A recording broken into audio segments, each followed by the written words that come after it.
Hey everyone, guess who's back? Guess who's back? Back again. Shady's back.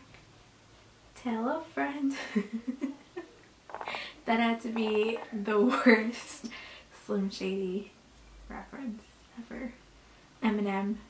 Ah! Do I look any different? Maybe it's the blue hair that I have that you can't really notice, can ya? The camera makes it look darker than it is. So today's book, if you can't tell from the title, is Just One Day by Gayle Forman. I don't have the book with me right this second because I had to return it back to the library. But when I did return it, I did take out her sequel, I guess, called Just One Year. Get it? Just one day, just one year? If Gayle Forman's name sounds a little bit familiar to you, it's because she wrote the book If I Stay. I didn't actually read If I Stay. I watched the movie though. I know. I hate watching the movie and then reading the book, but I was forced to watch the movie before I got to read the book. But the movie was pretty good. And so, yeah, I wanted to read one of her books and Just One Day was at the library. So I picked it up and hey, I'm glad I did. When I first started Just One Day, I wasn't too sure if I would like it. I did take some time to read the first couple of chapters just because, okay, let me just give you the breakdown. First of all, there's this girl who's on a trip. It was her graduation present. She just graduated high school. And her parents were like, hey, wanna go to Europe for like a couple of weeks? And she was all, ugh, Europe, I don't really want to go. I'm not that excited. Which, first of all, who thinks that? Like, so at first I didn't like her, straight up, just because of that. But I did kind of feel like she was a little bit relatable just because, I don't know, like she's not someone who likes to go out of her comfort zone a lot. And I think that's relatable to me and a lot of other people. So she doesn't like to break the rules. Wherever the tour goes, she wants to go. She doesn't stay out late. She doesn't go drinking. Everyone else is drinking but her, which is like totally my case in a lot of times. But although I do like a little raspberry sparkle teeny and a little strawberry, all of a sudden I just developed a taste for that. And sangria, like the $4 one that you could get at Key Food. Come on. Mostly because of Allison Healy's best friend Melanie, they end up actually ditching Shakespeare in the theater and end up going to see Shakespeare in the park, mostly because, and it's always because, the book just fell, this really cute Dutch guy handed them a flyer and he happened to be a part of the play, and so they decided to go check it out.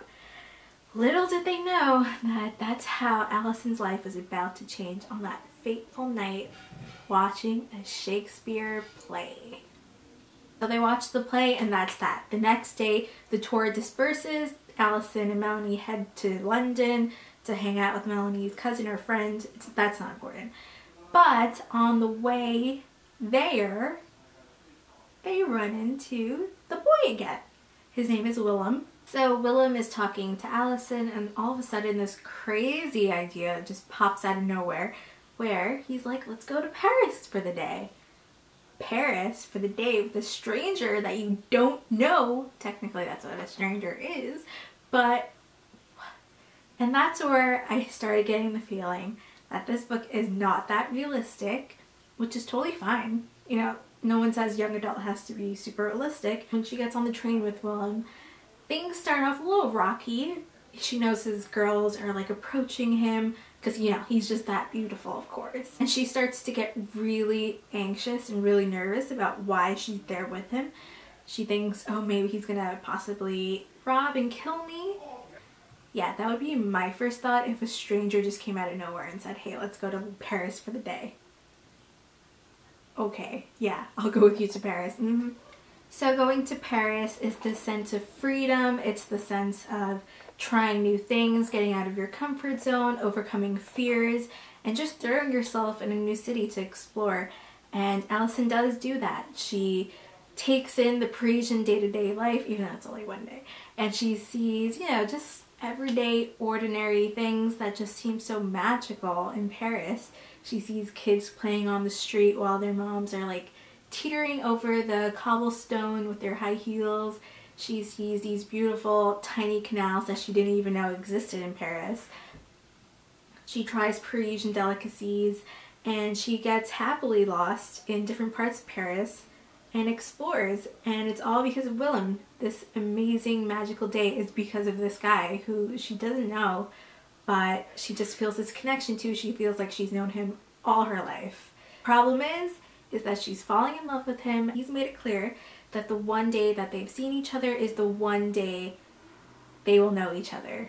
There is no exchange of names. She knows his name is Willem. He doesn't even know her name is Alison Healy. He just calls her Lulu after a film star. So their date ends as days do, and there's this one problem. Alison wakes up, things change completely. It's not what she expected it to be, and I'm not going to tell you because that's the whole purpose of the book. Oh god. But she ends up going back home and she can't stop thinking about it.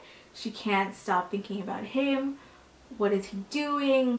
And so she's worried that they'll never connect ever again, and it's driving her insane. When she starts going to college in the fall, rather than be excited, she's completely depressed. She has no interest in school. She has no interest in making friends, because really the only one friend she's really had is Melanie. And she's just withdrawn from everything. She's a pre-med major because her family wants her to be a pre-med major, and she's realizing that's not really her dream anymore. And so she's just yearning and yearning for this guy. Melanie's losing patience with each passing month. The two of them get more distant since they're not going to the same schools. After befriending her classmate Dee, Alison decides to, you know what, I'm going to take the plunge and I'm going to go find Willem in the Netherlands, which is where he's from. And at this point, the reader, or at least I was like, what the hell's wrong with her? Like, she's literally insane. She's gonna go look for this guy now. But you know what? The girl's gotta know. She's gotta do what she's gotta do to have closure in her life. And so she does that. But before she does that, she has to jump through a whole bunch of different hurdles, which is the part of the book where I really connected to. It's quite a sheltered life. So, being pre-med, not anymore. She tells her parents that was never her dream, that was their dream. Her friendships. She starts to open up a little bit more. Why do I have three when I was just talking about two?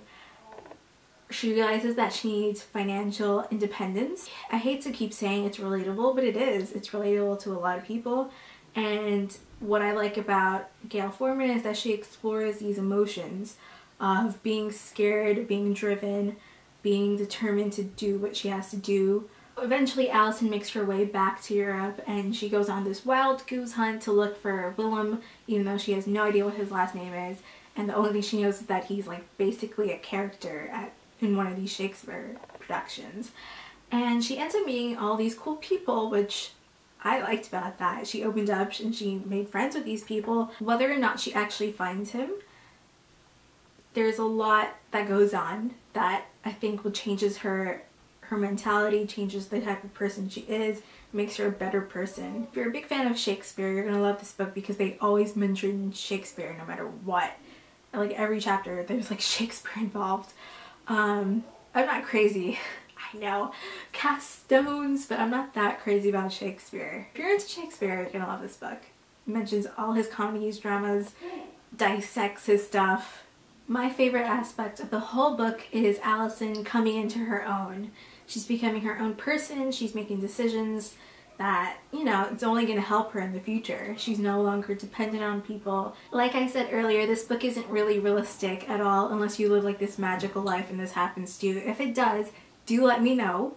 But it's still sweet. It's a sweet book. It's chick lit, young adult. It's nice. It's a feel-good book. Whether or not she finds Willem, just knowing that she becomes a little bit more independent, it's worth it. It's worth the book. It's worth, if you're a teenager, to read it. And I'm going to stop it right there. No more talking about this book. You have to go read it. I recommend it. Go read it. If you want to check out more book reviews or travel photos, because you know I love to travel, you can check my link down below. It's the blog, my blog, B-blog, Gen T blog. Down there. You can check it in the description box. Yeah, just click it. And while you're down there, you can give a thumbs up, maybe, perhaps. Now y'all come back now, you hear?